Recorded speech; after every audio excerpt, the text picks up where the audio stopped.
I'm 34 years old now, and I still can't sleep properly during winter. People think it's because I grew up in a cold place, but that's not it. It's because of what happened to me when I was 26, during a winter I spent completely alone in northern Montana. Back then, I worked as a freelance wildlife photographer. I wasn't some fearless survivalist, I just liked quiet places, and winter gave me an excuse to disappear. I rented a small, off-grid cabin about 30 miles from the nearest town. No neighbors, no cell service, just trees, snow, and silence. The first week was peaceful.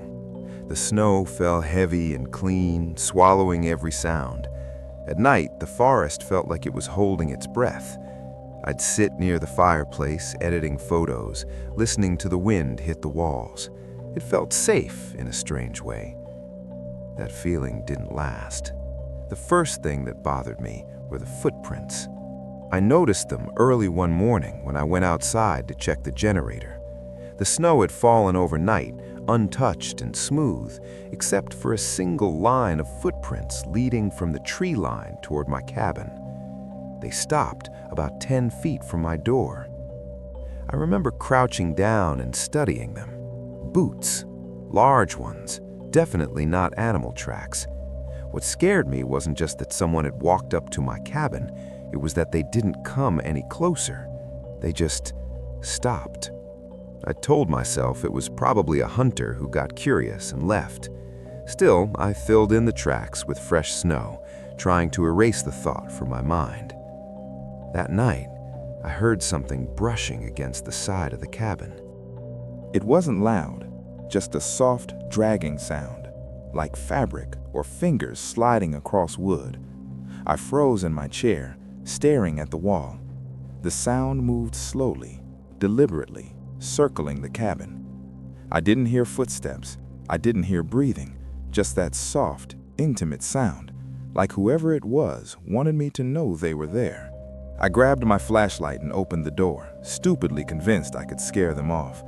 There was no one outside, but when I looked down, I saw fresh footprints again. This time, they went all the way around the cabin. Over the next few days, things escalated.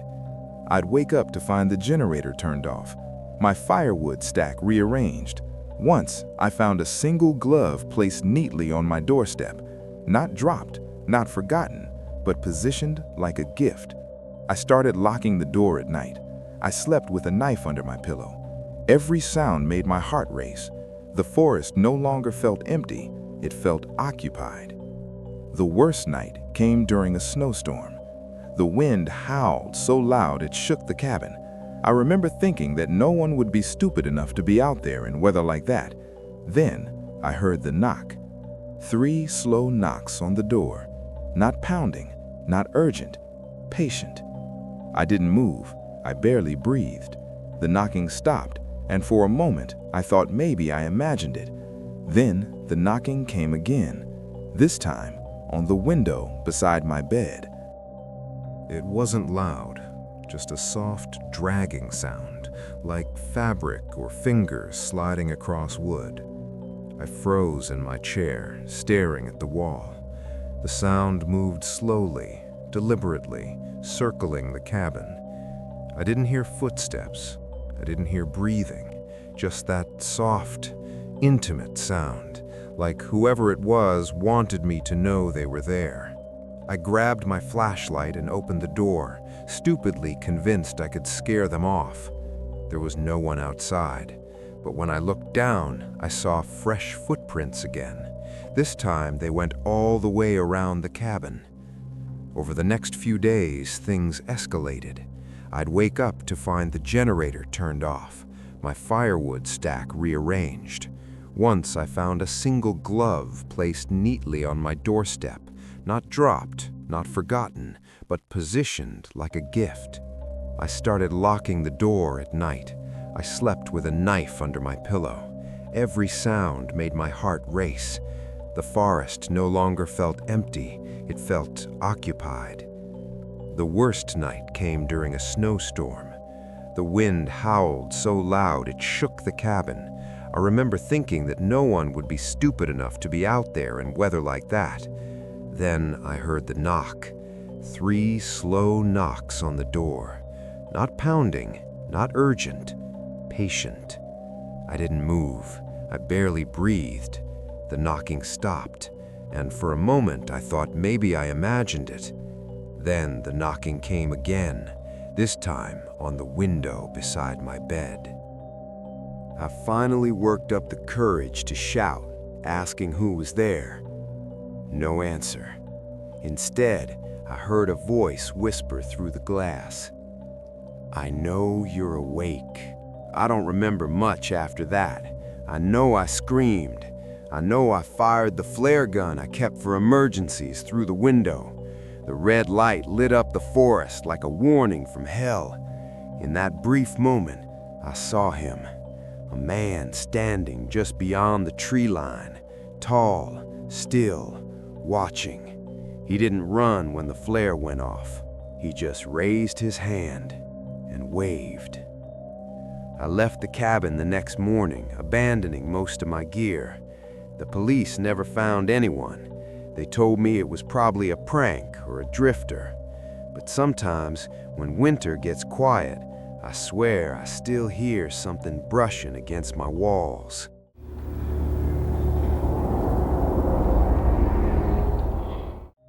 My name is Emily.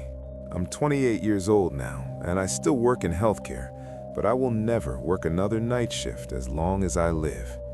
What I'm about to tell you happened when I was 23, during my first year as a nurse, in the middle of a Minnesota winter that felt like it would never end. At the time, I lived alone in a small apartment complex on the edge of town. It wasn't a bad place, just old and mostly forgotten. The building backed up to a stretch of trees and an empty service road that never got plowed properly. During winter, the place felt abandoned. Out of 12 units, only 4 were occupied, and 2 of those were older couples who left for warmer states as soon as December hit. I liked it because it was quiet. After 12-hour night shifts, silence felt like a reward. That changed slowly enough that I didn't notice it at first. The first night I saw him, it was just after 6 a.m. My shift had been brutal. A car accident, a code blue, and barely enough staff to keep things running. I was exhausted, numb, and ready to crawl into bed. As I walked across the parking lot toward my car, I noticed someone standing a few spaces away. He was tall, wearing a thick winter coat that looked too big for him. His hood was pulled forward, shadowing his face. He wasn't smoking, wasn't on his phone, wasn't pacing. He was just standing there, completely still, facing the building. I assumed he was waiting for someone, maybe a boyfriend picking up a girlfriend from the night shift. That kind of thing happens sometimes. Still, something about how motionless he was made me uncomfortable. When I got into my car and started it, I glanced up at my rear-view mirror, and that's when I saw his head turn slowly toward me. I couldn't see his face, but I knew he was watching me leave. I told myself I was tired, paranoid. The second night, he was closer. This time, he stood near the front entrance of the building, under the flickering yellow light that barely worked. Same coat, same hood, same stillness. He didn't look at me this time, but I felt his presence like pressure on my chest. I remember unlocking my door as fast as I could, my hands shaking more than they should have. I didn't hear footsteps behind me, but I didn't turn around either. That night, I slept with the TV on for the first time since moving in. The third night, he wasn't there. At least, not where I could see him. When I got home, the parking lot was empty. The snow had fallen hard while I was at work, covering everything in a thick, untouched blanket. As I walked toward my apartment, I noticed footprints in the snow. They weren't random. They came from the service road behind the building, wrapped around the side, and stopped directly beneath my bedroom window. I stood there staring at them for a long time, my breath fogging up the cold air. They didn't lead away. They just stopped, as if whoever made them had stood there for a while, then vanished. I didn't sleep that night. Over the next week, little things started happening. Things that were easy to dismiss individually, but terrifying when added together. My blinds would be slightly open when I knew I'd close them. The balcony door would feel colder than usual, like it had been opened recently. Once, I found a faint handprint on the outside of the glass, not clear enough to call the police over, but clear enough that I scrubbed it away until my hands hurt. I stopped using the balcony entirely. I kept the lights on at night, even when I tried to sleep. I started checking behind shower curtains, inside closets, under my bed.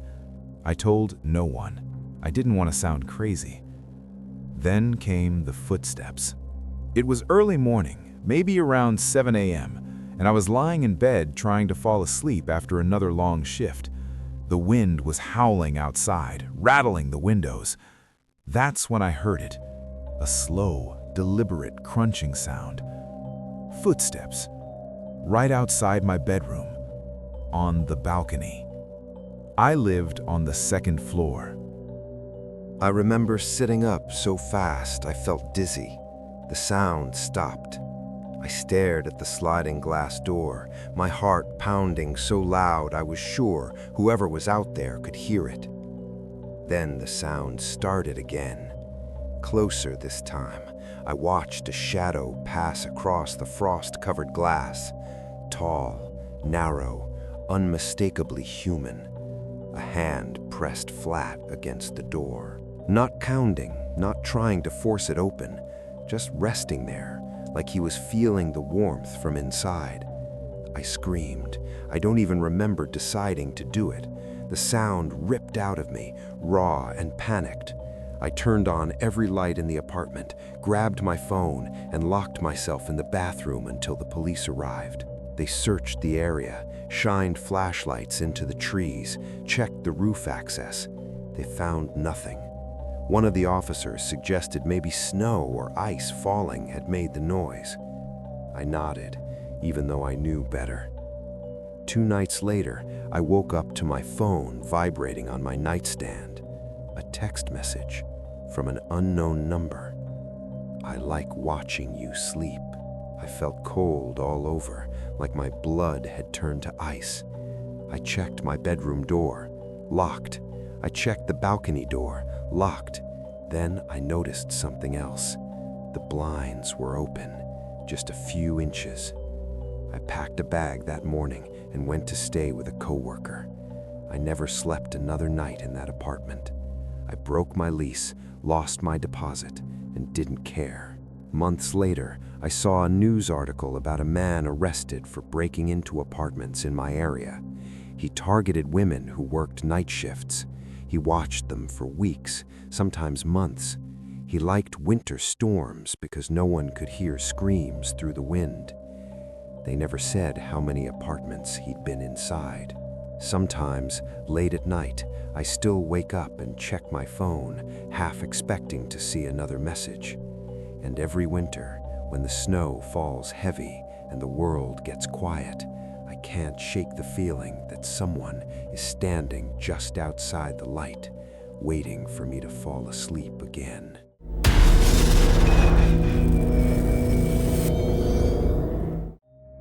My name is Daniel. I'm 41 years old, and I've been a snowplow driver for most of my adult life. It's not a job people think much about, but when winter hits hard, we're the ones out there while everyone else is told to stay inside. You learn pretty quickly that the roads at night aren't as empty as people think they are. This happened 8 years ago, during one of the worst blizzards I've ever worked through. The kind of storm where the snow falls sideways and the wind screams so loud it sounds alive. They shut down the highways early that night, but county roads still needed clearing, especially the ones near the Canadian border. That's where they sent me. I was alone. No convoy, no backup, just my plow truck cutting a narrow tunnel through the dark. Visibility was awful. My headlights bounced off the snow so hard it felt like driving through static. Everything beyond the edge of the road disappeared into blackness. The radio kept cutting out, replaced by long stretches of dead air and occasional bursts of weather warnings. Around 2 a.m., I saw something in the road ahead. At first, I thought it was a reflection or a snowdrift shaped strangely by the wind. That happens more than you'd think. But as I got closer, my headlights caught the outline of a woman standing directly in my path. I slowed the truck immediately. It was a woman. She wore a long, dark coat that hung straight down, barely moving in the wind. Her hair was light-colored, plastered to the side of her face with snow. She stood completely still, facing away from me, like she didn't even realize a truck was coming. I rolled down my window and shouted over the wind, asking if she was okay, if she needed help. She didn't respond. I tried again, louder this time. Nothing. Something about the way she stood made my stomach tighten. People who are lost or cold don't usually stand that still. They move, they wave, they panic. Against my better judgment, I put the truck in park and climbed down. The cold hit me instantly, sharp enough to steal my breath. Snow whipped against my face, stinging my eyes. I remember thinking how stupid it was to leave the warmth of the cab, but I couldn't just plow past her. I took a few steps toward her and noticed the ground. Her footprints. They were there, but only behind her, a short trail of them, ending several feet back, as if she had taken a few steps and then simply stopped. There were no prints leading toward her current position, no signs of movement around her at all. Just that small cluster behind her, half filled with drifting snow. I called out again, closer now, my voice sounding small against the storm. She still didn't move. I reached out and touched her shoulder. She tipped over instantly. Not like someone losing balance, not like someone collapsing. She fell sideways in one solid motion and hit the ground with a dull, heavy sound. That's when I realized she was frozen solid.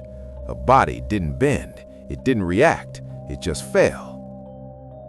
I knelt beside her, my heart hammering so hard I could feel it in my throat. Her face was pale, almost blue, dusted with snow. Her eyes were wide open, staring at nothing. Her mouth was open too, frozen in the shape of a scream that never made it out. I staggered back, nearly slipping, and scrambled to my feet. My hands were shaking so badly I dropped my radio the first time I tried to pick it up. When I finally called it in, my voice cracked. I barely managed to explain what I'd found. Dispatch told me to return to my truck and wait for authorities. They said it was likely someone who'd wandered out during the storm and succumbed to the cold. That explanation made sense. At least it did until I started driving again. I got back into the truck, shut the door, and pulled forward slowly, my eyes glued to the mirrors out of pure habit. That's when I noticed something behind me. Footprints. Fresh ones. They appeared in my side mirror first, then the rear. A single line emerging from the swirling snow, following directly in my tire tracks. They weren't there before. I would have seen them when I stopped. I told myself it was just my imagination, shadows, snow drifting strangely. Then I slowed down. The footprints stopped. I sped up. They continued.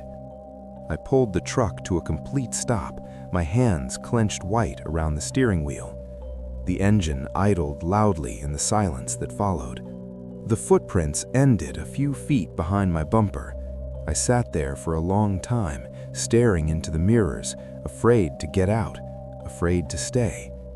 Finally, I put the truck back in gear and drove the rest of my route without stopping again. I didn't look behind me after that.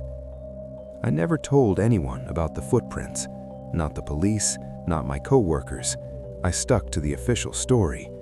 They closed the case quickly. Exposure. Tragic, but simple. But every winter since then, when I'm out plowing alone at night and the storm gets loud enough to drown out the engine, I feel it again. That same pressure at the back of my neck, like I'm not as alone as I should be. I check my mirrors constantly, because sometimes, just for a second, I swear I see someone standing in the road behind me, completely still, waiting.